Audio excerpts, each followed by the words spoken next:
Assalamualaikum, hai semuanya. Kita bertemu lagi di video reaction saya kali ini guys, oke? Semoga semuanya sehat selalu. Nah, kali ini saya mau tengok video tentang ini ya. Indonesia bersama China dan India disebut masuk dalam 3 negara superpower Asia. Indonesia, China, India ini nih negara-negara yang dimasukkan gitu ya sebagai negara superpower di Asia ini. So, jangan lama-lama lagi, mari sama tengok video ini. Let's go. 3 negara yang diperkirakan, India, China, dan Indonesia. Diprediksi sudah ya. Hey, hola Indomax Indo Magazines. Superpower. Oke, lagi kabar yang cukup menyala. Kini datang lagi dari negara kita Indonesia, bos. Yang baru-baru ini disebutkan bahwa negara kita bakal menjadi negara superpower bersama China dan India. Nah loh, superpower nih bos, bukan kaleng-kaleng nih. Dan hal ini pun disebutkan langsung oleh Presiden kita Bapak Jokowi. Nah, lantas superpower seperti apakah maksudnya? Setelah ini kita kupas-kupas bos.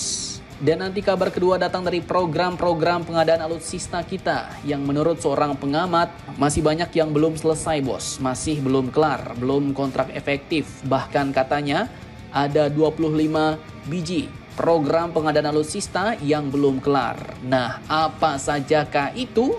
Penasaran beritanya? Cus, mari kita kupas tipis-tipis bosku. Oke, yang pertama kabar datang dari negara kita Indonesia yang baru-baru ini disebut oleh Pak Jokowi. Indonesia bakal menjadi negara superpower bersama dengan China dan India. Nah, ngeri sedap nih bos. Dengar kata superpower ya, pastinya yang tergambar di kepala kita adalah negara dengan kekuatan militer dan kekuatan ekonomi yang sangat-sangat kuat ya kan? Nah, di sini lantas apakah maksudnya negara superpower? Oke, jadi admin kutip dari banyak sumber berita berikut. Baru-baru ini, Presiden Joko Widodo mengatakan bahwa saat ini dunia telah memasuki abad Asia, bos. Nah, maksudnya beliau abad Asia yaitu adanya pergeseran paradigma barat karena pertumbuhan ekonomi terus bergerak ke arah Asia. Dalam sambutannya di BNI Daily Summit pada Selasa 8 Oktober 2024 kemarin, Pak Jokowi pun mengatakan diprediksi di Asia nanti akan ada 3 kekuatan ekonomi baru, di mana superpower ekonomi 3 negara yang diperkirakan adalah India, China, dan Indonesia, ujar beliau. Nah, mantap Jos nih. Jadi yang dimaksud ternyata adalah superpower ekonomi. Hal ini pun penting karena dengan menjadi superpower ekonomi, maka untuk menjadi superpower militer pastinya akan lebih mudah.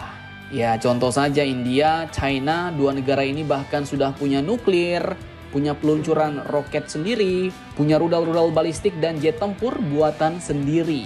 Nah, lanjut, Pak Jokowi pun mengatakan bahwa untuk menjadi negara adikuasa atau superpower, 3 negara ini menghadapi banyak tantangan, ujarnya.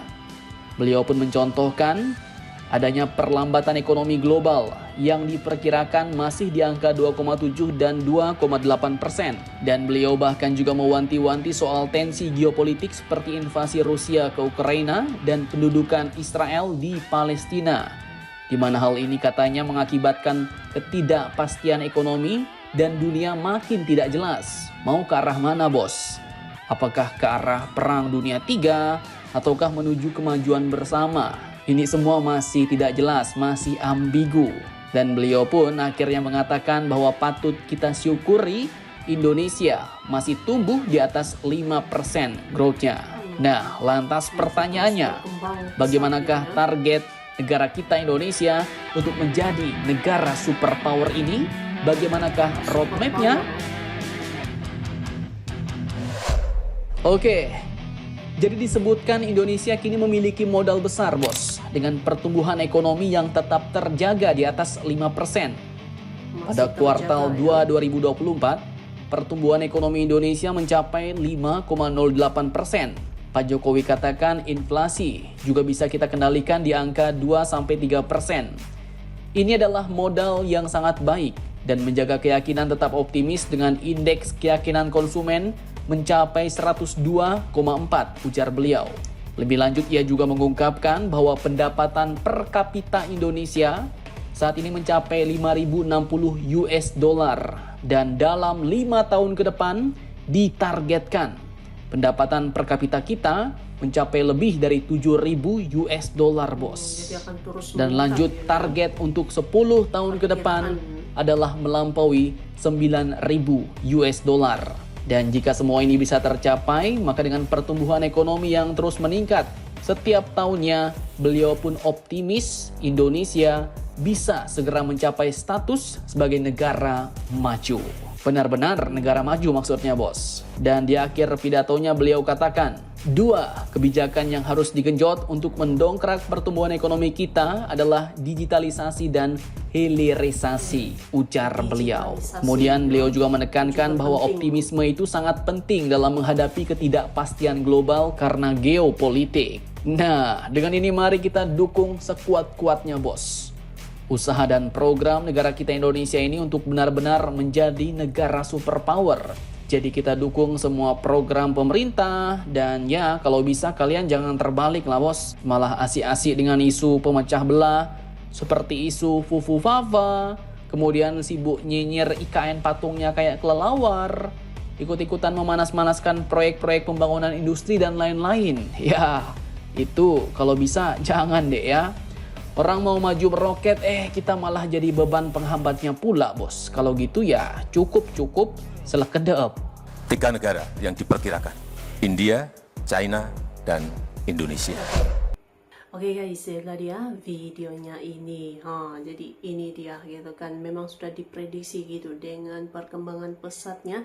Indonesia pun masuk juga nih dalam prediksi bersama-sama dengan China dan juga India ya sebagai kekuatan baru lahnya, terutamanya dalam perekonomian. Sebab itu diprediksikan Indonesia bersama-sama dengan China dan juga India akan menjadi kekuatan baru. Bukan hanya di Asia tapi juga di peringkat dunia gitu kan. Memang mantap lah perubahan dan juga perkembangan pesat Indonesia dari tahun ke tahun itu mengejutkan semuanya ya. Mantap. So, terima kasih banyak sebab kamu sudah menonton video ini. Jangan lupa macam biasa untuk support channel saya dengan subscribe, like video ini, dan jangan lupa untuk komen juga, oke? Terima kasih banyak dan kita jumpa lagi di video seterusnya. Assalamualaikum.